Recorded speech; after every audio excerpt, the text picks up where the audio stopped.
Hoje eu gostaria de ministrar a vocês um tema que impactou minha vida. Eu gostaria de dar o nome a este tema de Meu Pentecostes. Eu sei que você conhece esta história bíblica que marcou gerações por conta da descida do Espírito Santo. A Bíblia diz que todos estavam reunidos no mesmo lugar. E de repente aquele lugar treme e vem do céu um vento veemente e sopra sobre eles. E todos foram batizados no Espírito Santo. E começaram a orar noutras línguas.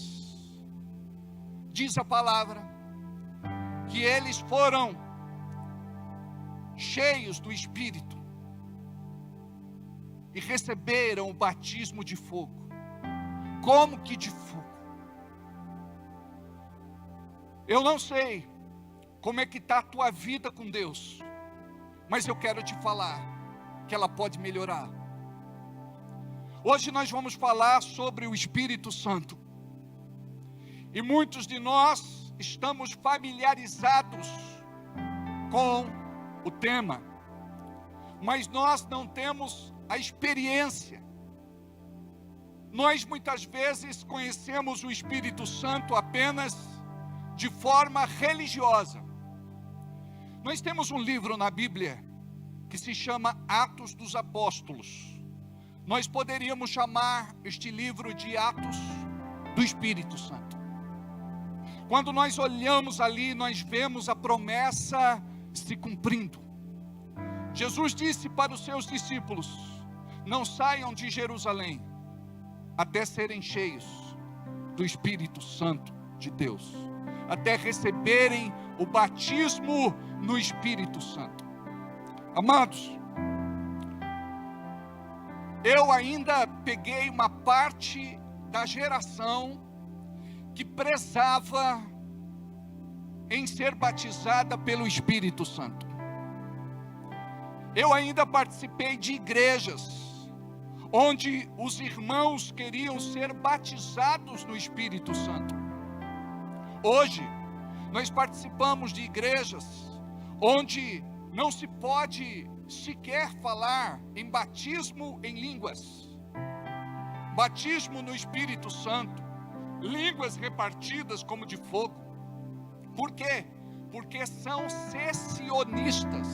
Eles acreditam que os dons acabaram.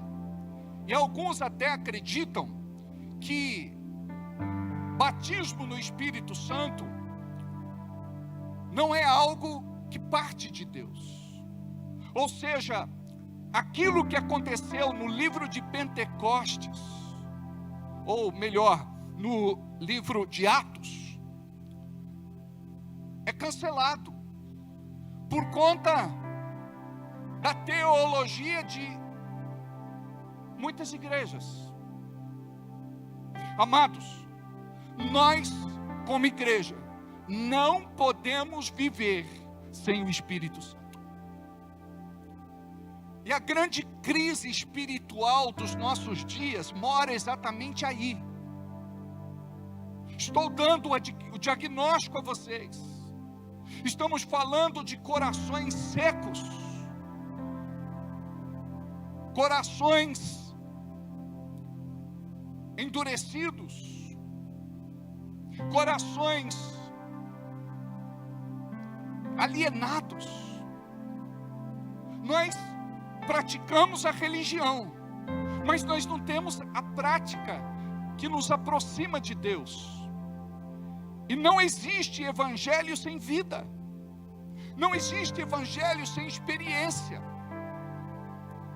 Foi por isso que Jesus disse aos seus discípulos: vocês precisam do Espírito Santo.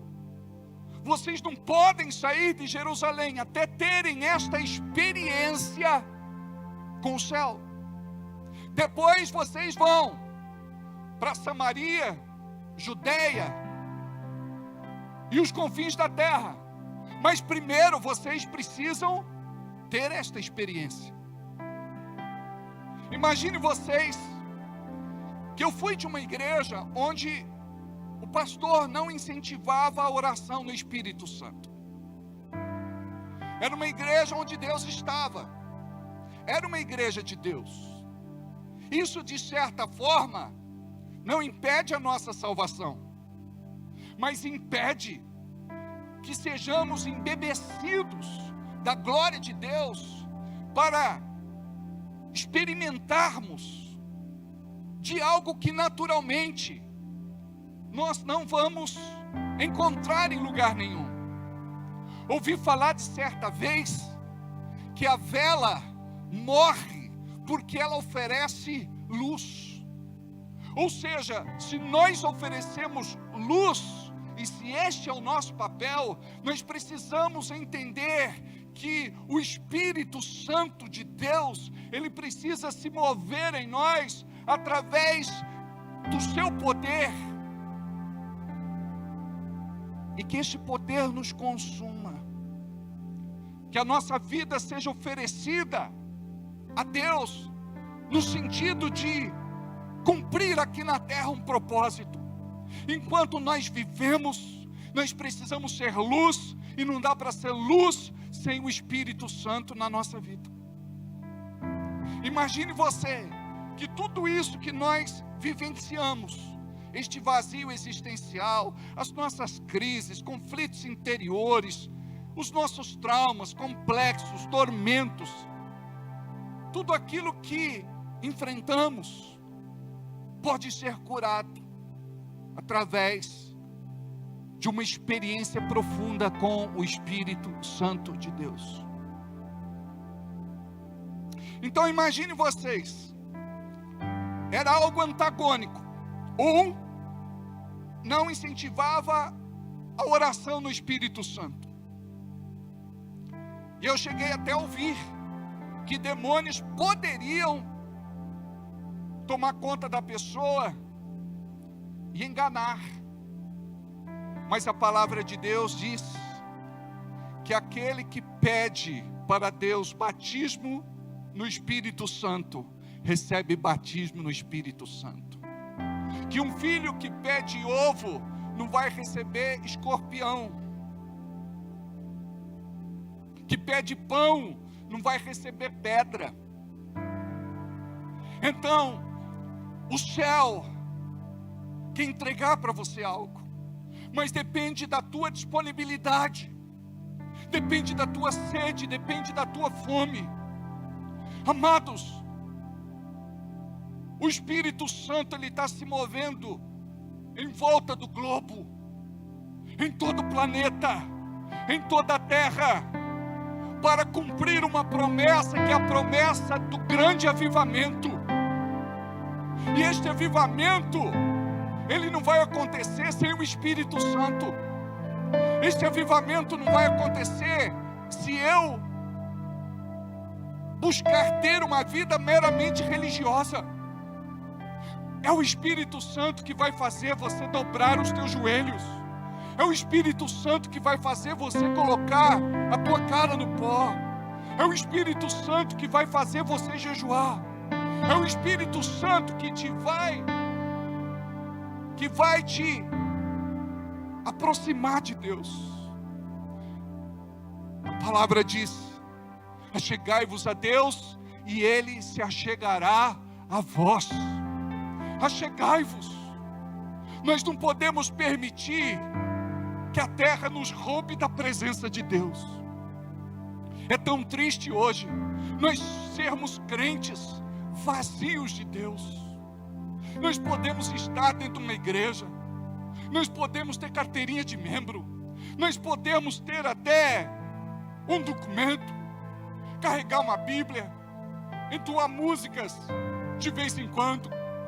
Mas, amados, eu estou falando de uma marca profunda, onde nós precisamos contemplar a beleza da sua santidade.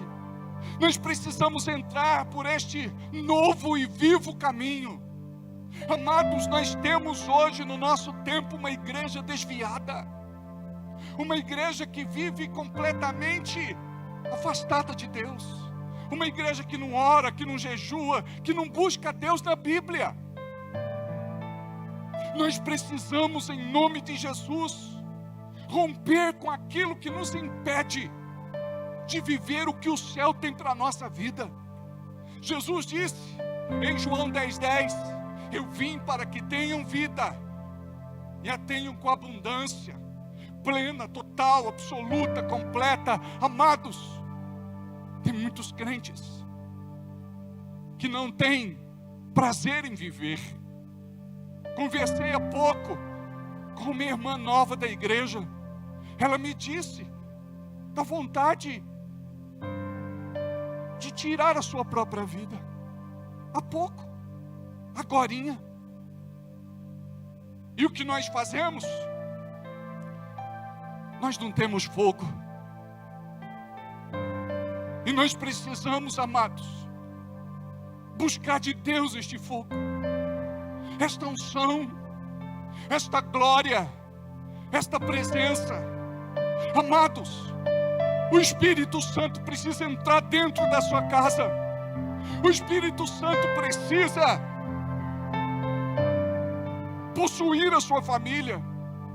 O Espírito Santo precisa cumprir o propósito de Deus na sua vida. Você precisa se entregar para o Espírito Santo totalmente. Porque esta vida abundante, plena, completa, absoluta, total, não é para aqueles que se entregam parcialmente. É para aqueles que renunciam. Amados, a partir da meia-noite de hoje, eu vou entrar em um jejum de 3 dias e 3 noites. Quem quiser jejuar, vamos jejuar. Um jejum total, só bebe água. Quem não puder, não jejua. Quem não puder, por alguma condição de saúde, eu entendo. Mas sabe, nós precisamos retomar, amados, uma vida de oração, uma vida de jejum. Deus, Ele está juntando as brasas. Algumas estão quase se apagando. Mas sabe o que Ele vai fazer? Ele vai soprar. E quando Ele soprar, aquelas brasas vão se tornar incandescentes de novo. Eu me lembro que quando nós começamos o nosso ministério, éramos um pequeno grupo de pessoas. E nos reuníamos ali na minha casa, perto do cemitério. E íamos a pé até o Santa Helena, numa casa que ficava lá em cima no morro. Nós íamos a pé, cantando, louvando a Deus com alegria, e nós ficávamos fazendo a nossa vigília da meia-noite à meia-noite. Amados, naquela época, tinha gente que trabalhava no hospital, ou melhor, fazia o jejum da meia-noite às 6 da manhã, da meia-noite às 6 da manhã, e tinha gente que ia embora direto para o trabalho. Não tinha esse negócio, pastor, não posso, hoje eu sou casado, hoje eu tenho família, eu trabalho, tenho que acordar cedo. Naquela época, amados, eu nunca ouvi uma desculpa dessa. E nós estávamos juntos toda sexta-feira para fazer vigília. Não era assim, esporadicamente, uma vez ou outra, quando desce. Não. Toda sexta-feira nós estávamos lá para fazer a nossa vigília. Um dia eu cheguei lá e tinha mais de 15 carros parados na porta. Eu assustei, porque nenhum de nós tinha carro. Aí eu perguntei para um rapaz, escuta, o que é que vai ter aí? Ele disse, é uma vigília. Tem um irmão abençoado que faz vigília aqui toda sexta-feira. Eu falei, é? Eu fiquei, quem será? Aí, eu fiquei assim, meio que de lado, até que deu a hora, o dono da casa disse, eu gostaria de chamar aqui o Alberto, ele é responsável por essa vigília, Deus tem nos visitado tanto nesse lugar. Imagine vocês, estes irmãos vieram de São Paulo, mais de 15 carros, para poder participar de uma vigília. Preste atenção, tem sede que tem gente que tem sede e tem gente que tem fome, a gente só tem que encontrar. É fácil saber quem tem sede e quem tem fome. Quando a pessoa não tem, tanto faz como tanto fez. Aquela vigília para ela é simplesmente mais uma vigília, o culto é simplesmente mais um culto, a oferta é simplesmente mais uma oferta, o louvor e adoração é simplesmente mais um louvor e adoração. Amados, preste atenção, nós não estamos aqui entregando nada para homens, nós estamos aqui entregando tudo para Deus, e se não for tudo para Ele, não serve. Deus não quer nada parcial, Deus quer você por completo. E foi assim que o nosso ministério começou, e foi assim que o nosso ministério se iniciou. Comecei fazendo um jejum de 7 dias e 7 noites. Minha mãe que está ali ficava tão preocupada, dizia para o meu irmão, vai ver se ele não morreu de fome. Dá uma olhada pelo buraco da janela, dá um jeito de ver se está tudo bem. E meu irmão chegava lá e eu estava andando de um lado para o outro orando, ou lendo a Bíblia, ou ouvindo alguma pregação. Na época era em cassete, eu tinha que levar o gravadorzinho e ouvir. Hoje nós temos tantas facilidades, amados, mas nós preferimos aquilo que nos tira da presença de Deus. Eu estava me preparando para o culto, aí tocou o lembrete das mensagens, eu disse, eu não vou ver, estou concentrado para o culto, não vou abrir internet, não quero saber de rede social. Amados, chega uma hora que Deus quer exclusividade, e nós temos dividido Deus com muitas coisas. Aí nós vivemos mais o mundo do que o céu. E nós precisamos nos conscientizar do nosso chamado. Preste atenção, você não é do mundo. Jesus disse, vocês estão no mundo, mas vocês não são do mundo. Você precisa compreender, existe um chamado na tua vida para você se consagrar, para você se purificar, para você se santificar. Sabe o que significa? Quando você faz o que Deus manda você fazer, algo de sobrenatural, vou repetir, algo de sobrenatural vai acontecer na tua vida, na tua casa, no teu lar, na tua família, no teu trabalho. E a gente fica o tempo todo fazendo tantos pedidos absurdos para Deus. Deus me dá, Deus me dá, Deus me dá. E tudo que Deus quer é que você entre na presença dEle e aprenda a louvar, a adorar, a glorificar, a exaltar, bendizer. Tudo que Deus quer é que você se purifique, se santifique, se separe e diga, isso não vai me contaminar mais. Eu quero a presença de Deus, eu quero Deus, eu preciso de Deus. Eu sem Deus não sou nada, eu sem Deus não sou coisa alguma. Amados, quando existe dentro de nós este grito, o Espírito Santo vai se manifestar, e o nosso Pentecostes vai acontecer. O problema de hoje são lamparinas sem azeite. Lembra das viúvas nécias, das viúvas tolas, das viúvas, ou melhor, das noivas nécias, das noivas tolas, das noivas imprudentes? O noivo estava se aproximando e elas dizem: nós não temos azeite, empresta aí, vende aí. Elas disseram: não, o azeite que tem aqui é para nós. Elas foram precavidas, mas aquelas noivas nécias, tolas, elas não pensaram no azeite, na presença, no óleo, na unção. Preste atenção. Jesus está à porta e bate. A igreja pode ser arrebatada a qualquer momento. Para onde iremos? O que será de nós? Tua família precisa ser salva, teus parentes precisam ser salvos, teus vizinhos, amigos, conhecidos, companheiros de trabalho, colegas de estudo, aqueles que jogam bola com você, aqueles que frequentam o clube com você, pessoas que você gosta, quer bem e ama. Amados, nós nos preocupamos com tudo menos com a nossa salvação. E a palavra diz: loucos, hoje vos pedirei a tua alma, para onde ireis?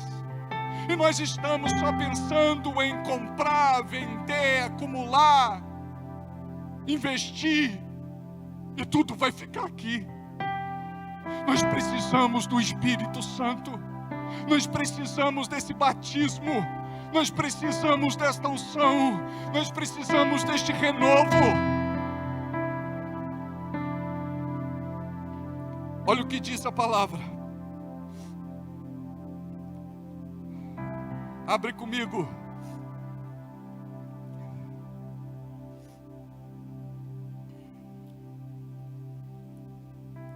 Em Atos capítulo 8, versículo 14.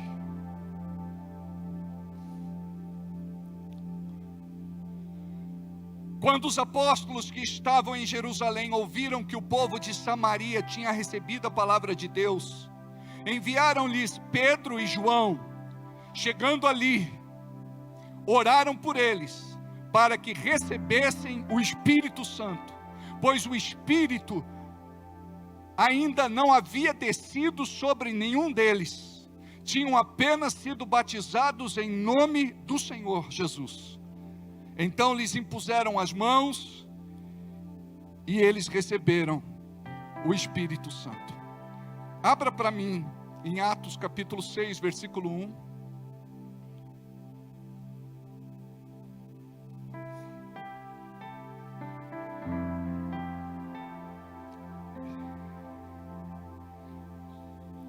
Deixa eu ver se é esse. Não. Diz assim o texto, a partir do versículo 1. Acha aí para mim, Atos, a partir do versículo 1. Eu acredito que é 19, mas dá uma olhadinha. Enquanto Apolo estava em Corinto, Paulo, atravessando as regiões altas, chegou a Éfeso. Ali encontrou alguns discípulos. E lhes perguntou: vocês receberam o Espírito Santo quando creram? Eles responderam: não, nem sequer ouvimos que existe esse tal Espírito Santo. Então, que batismo vocês receberam? Perguntou Paulo. O batismo de João, responderam eles. Disse Paulo: o batismo de João foi um batismo de arrependimento. Ele dizia ao povo que cresce naquele que viria depois dele, isto é, em Jesus. Ouvindo isso, eles foram cheios no nome do Senhor Jesus. Quando Paulo lhes impôs as mãos, veio sobre eles o Espírito Santo e começaram a falar noutras línguas e a profetizar. Vocês percebem aqui a importância do batismo no Espírito Santo? Para você entender, a ilustração é a mesma coisa de ter um carro e não ter combustível.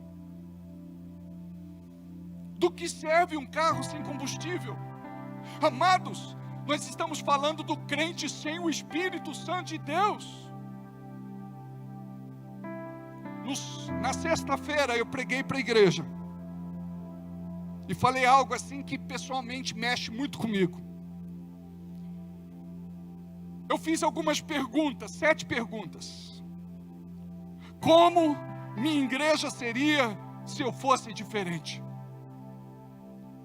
Nós queremos buscar esta mudança no outro, mas nós não queremos mudar. Como minha igreja seria se eu fosse diferente? Deus pode abençoar minha igreja como estou espiritualmente. Deus pode abençoar minha igreja como estou espiritualmente. Minha igreja pode crescer se depender de mim. Minha igreja pode ser próspera e abençoada pelo valor que eu entrego mensalmente de oferta. Ela pode executar os projetos que Deus coloca no nosso coração. Minha igreja pode contar com minhas orações e jejum.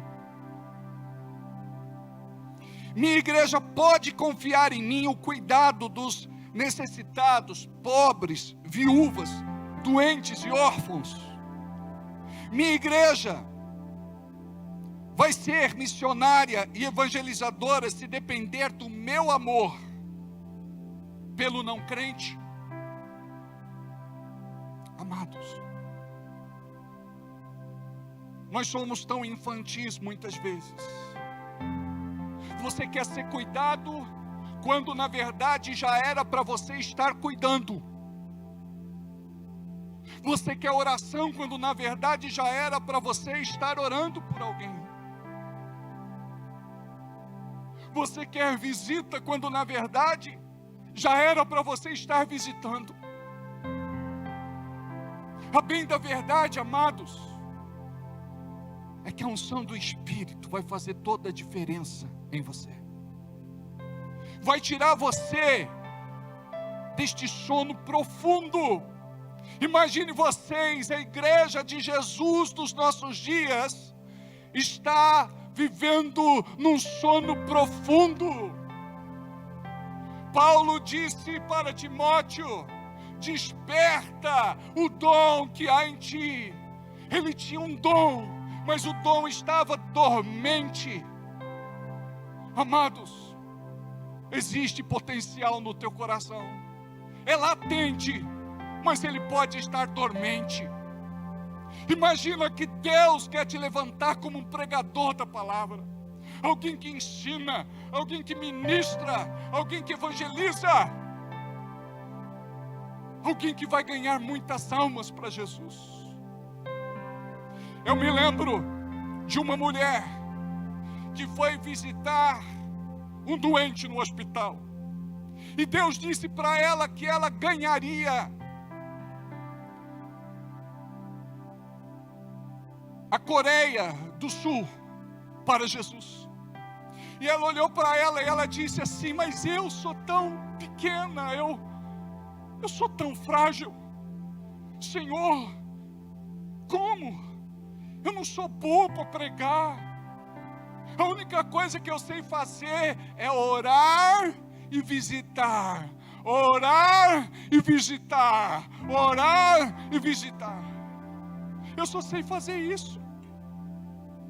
E aquela mulher um dia vai no hospital fazer uma visita e encontra lá um doente que precisava de um milagre. Ela ora por aquele doente. Aquele doente era budista e ele se converte ao cristianismo. Aquele doente se torna o maior pastor da Coreia do Sul, chamado Paul Yang-cho, pastor da igreja de Yodo. Amados, ela ganhou a Coreia com oração, com visita e com oração. Deus falou que ela ganharia a Coreia, e ela ganhou a Coreia através de um homem de Deus. Imagina só quem pregou para estes grandes homens de Deus que nós vemos. Imagina Reinhard Bonk. Ele era médico e Deus tira ele da medicina e faz dele o maior evangelista da África, ou um dos. O mesmo com T.L. Osborne. Algo fantástico. Só que nós estamos muito acomodados. Nós não queremos fazer nada para Deus, porque isto exige um preço de doação, de entrega, de sacrifício. Onde você vai dizer: se cumpra na minha vida, Senhor, o teu querer. Se cumpra na minha vida, Senhor, o teu querer. Se cumpra na minha vida o teu querer. Amados, foi isso que Jesus fez no Getsemane. Que não seja feita a minha, mas a tua vontade. A carne estava gemendo. A Bíblia diz que ele estava muito atormentado na sua alma, muito angustiado na sua alma. Mas ele disse: se possível, afasta de mim este cálice. Mas se não for possível, que não seja feita a minha, mas a tua vontade. Amados, muitos aqui já foram batizados no Espírito Santo.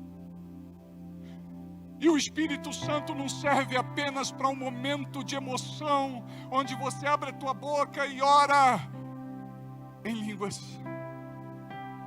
É uma arma poderosa que Deus te deu, que é restauração, que é força, que é controle, que é equilíbrio, que é domínio próprio, que é sabedoria, que é discernimento, que é poder. Começa a orar no Espírito Santo. Quanto mais você ora no Espírito Santo, mais conectado você vai estar com o céu. Eu me lembro de um dia, eu estava no seminário do pastor norte-americano David Robertson. Eu entrei no restaurante, tirei a minha comida. Quando fui passar o bandejão no caixa, eu comecei a chorar copiosamente. Quem me via podia pensar: ele perdeu um grande ente querido. Amados, eu paguei minha conta, eu não comi nada. Eu fui para o lugar que eu estava hospedado, cedido pelo pastor Jairo, na igreja metodista central, na Liberdade. Chegando lá, eu me ajoelhei e comecei a orar em línguas, chorando durante horas, quebrantado, sem saber o que estava acontecendo. Depois eu soube que o sogro da minha irmã corria risco de vida e quase morreu, acho que por um infarto, não me lembro, mas era um caso assim. O pai do Marcelo, naquele momento o Espírito Santo me tomou em intercessão. Preste atenção. Tem coisas que vão acontecer se você não entender que o poder de Deus é o limite para o inferno. Mas nós somos crentes vazios que fazem oração e a oração não é respondida. E a gente diz: por que Deus não me ouviu? Nós somos crentes descomprometidos, que não temos muitas vezes compromisso nenhum com Ele, e a gente diz assim: por que Deus não me atendeu? A gente busca Deus só numa necessidade, só no desespero, só na angústia. O que nós devemos fazer é nos encher do Espírito Santo todos os dias. Você teve uma oportunidade para se encher do Espírito, se encha. Deus vai te dar sabedoria, discernimento, unção, poder, vida. Tudo aquilo que a gente não consegue comprar por aí. Amados, nós precisamos de uma experiência real com o Espírito Santo. O céu precisa de uma igreja que ora, de uma igreja que dobra os joelhos. Quando nós olhamos para o passado, nós vemos homens de Deus que oravam por horas, horas a fio. 3, 4, 5, 6, 7, 8 horas. Aí você diz, não, pastor, eles não tinham nada para fazer da vida. Preste atenção. Deus separa alguns com este propósito. Tudo o que acontece aqui embaixo, de acordo com a permissão e aprovação de Deus, é por conta da oração dos que oram, da oração dos que buscam. A Bíblia diz que Deus não faz nada sem revelar ao profeta. Mas pastor, por que o mundo está do jeito que está? Preste atenção. O pecado entrou no mundo, e com o pecado a morte.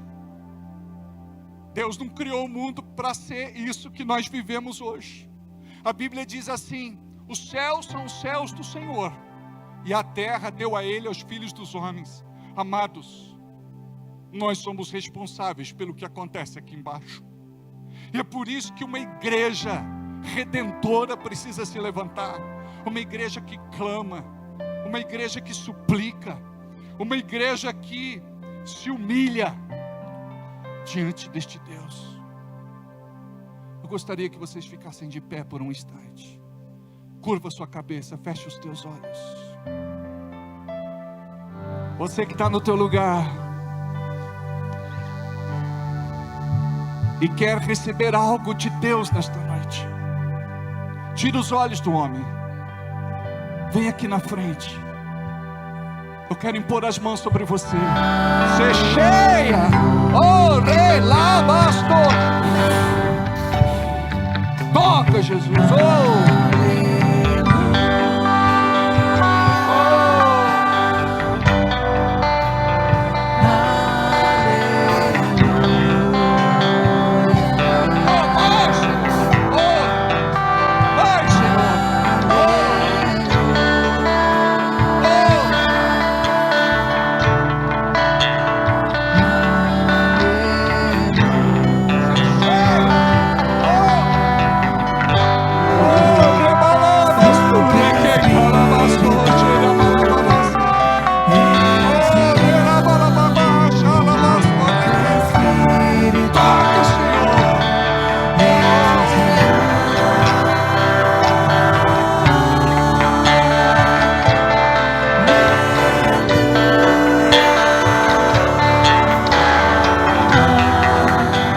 Obrigado por esse tempo de graça na tua presença.